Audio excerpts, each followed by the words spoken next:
dentro desse pensamento sobre a sociedade, a gente escuta sempre as pessoas falando assim, você, nessa questão de igualdade, né? Você, em algum momento, você perdeu a capacidade de ser igual. Você consegue ser igual a B, a C, digo no contexto de aprendizado, de, sei lá, carreira, esse tipo de coisa. Só que, às vezes, a pessoa é tão boa ali, num determinado ponto, que ela não vai chegar lá. Ela tem que escolher o caminho, mas ela fica presa naquela coisa de querer ser igual. Claro.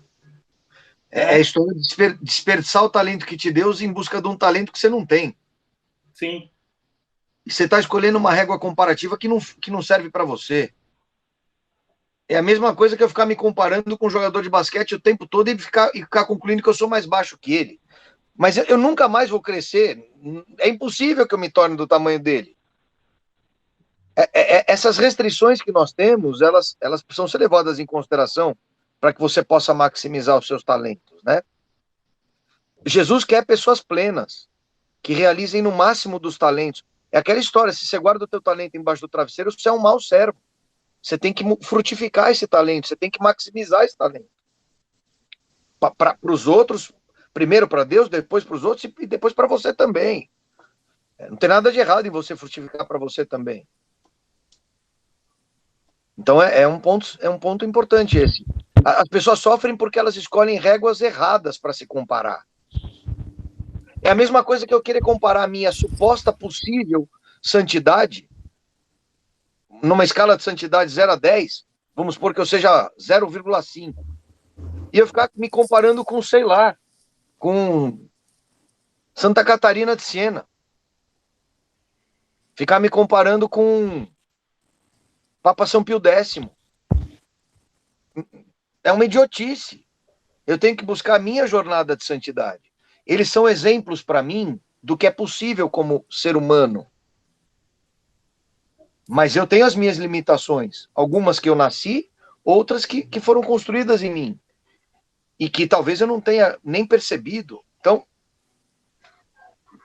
a jornada é individual, Cícero. Você usar referências é importante. Mas se você escolher a referência errada, cara, puta merda, você vai sofrer para sempre. É meio isso, né? Daniel, fica claro que é um processo individual, né? Como você explicou, mas o Estado também deve exercer um papel na sociedade perante a igualdade, uma vez que é prevista, inclusive, em Constituição. Mas como seria feito esse papel do Estado? Eu acho que o Estado... Vamos lá, o Estado é um instrumento que é garantido doutrinariamente porque Jesus formalizou a Deus o que é de Deus e a César o que é de César. Sim. A gente, inclusive, reza pelos nossos governantes. Então, a organização estatal não é um problema. Existir um Estado não é um problema. O problema é quando o Estado se transforma em Deus. Esse é o problema. Segunda coisa, o papel do Estado é garantir o funcionamento adequado da sociedade, conforme os valores daquela sociedade. Se você está numa sociedade islâmica, o Estado tem que refletir os valores daquela sociedade. O Estado tem que refletir a nação. Se você está numa sociedade católica, o Estado tem que refletir uma sociedade católica, com os valores católicos. E o código de leis expressa os valores da sociedade. Com o globalismo, com essa universalização, todo mundo parece que tem que ter as mesmas leis, com as mesmas regras, com os mesmos direitos e deveres, não faz diferença. A história, a cultura, a tradição e a religião de cada povo, o que é um absurdo. Porque hoje o Estado me obriga a pecar. O Estado obriga o padre a pecar, a igreja a pecar. Veja só, nós estamos numa situação onde o Estado proíbe o padre de ministrar os sacramentos. E tem padre que obedece. O padre que se submete ao Estado quando deixa de se submeter à ordem divina de Deus. Jesus Cristo, enquanto Deus, implementou os sacramentos que a igreja, corpo de Cristo, ministra.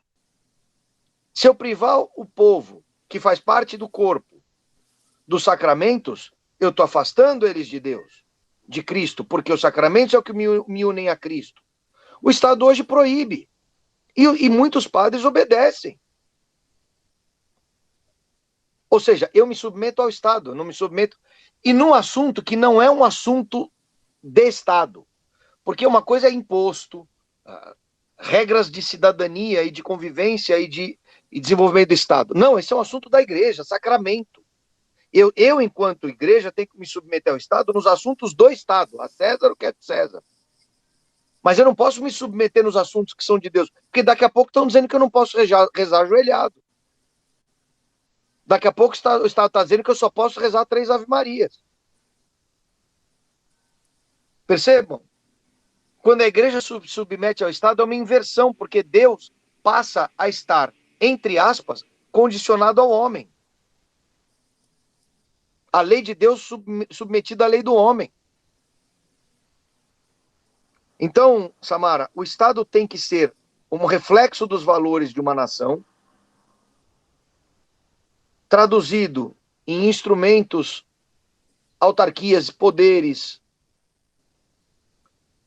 códigos, inclusive de leis, etc., que regulam essa nação conforme a sua cultura, a sua crença, a sua história, a sua fé. E tudo isso é uma coisa só, né? Cultura, crença, história, fé, porque são partes do mesmo elemento que definem a alma daquela nação. Para o bem andar desse Estado conforme os valores desse povo. E, obviamente, garantir que todos os cidadãos tenham acesso àquilo que é a função horizontalizante do Estado. Acesso aos elementos de oportunidade, que devem ser iguais a todos. E aí vem questões como educação, trabalho, etc, etc, etc. Eu não acho que educação, eu vou me corrigir aqui, eu não acho que educação é obrigação do Estado.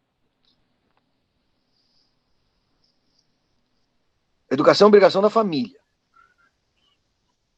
Ensino pode ser obrigação do Estado. Educação é diferente de ensino. Quando o Estado suprime a educação como obrigação da família e puxa para si, ele está produzindo um exército que responde a um modelo de formação que afasta as pessoas da sua história, da sua tradição, etc., e as transforma em seres globalizados com visões que não têm mais conexão com sua história. A obrigação do Estado, naquela sua função horizontalizante, é garantir a todos igual acesso às questões ligadas à oportunidade dos indivíduos, para se maximizar enquanto indivíduos, profissional, etc, etc. E o ensino faz parte disso, não a educação. A função controladora do Estado tem a ver com garantir questões vinculadas à segurança, a direitos essenciais, porque sempre tem gente numa nação que quer destruir isso. Então o Estado tem uma função reguladora, de controle, nos assuntos essenciais da segurança, uma função estimuladora, no que tange às oportunidades, e uma função apaziguadora, no que tange à permanência e manutenção dos valores. Qualquer coisa, obviamente tem outras funções, etc., mas qualquer coisa muito fora disso vai transformando o Estado num gigante. E quanto maior o Estado, menor a liberdade do indivíduo, né?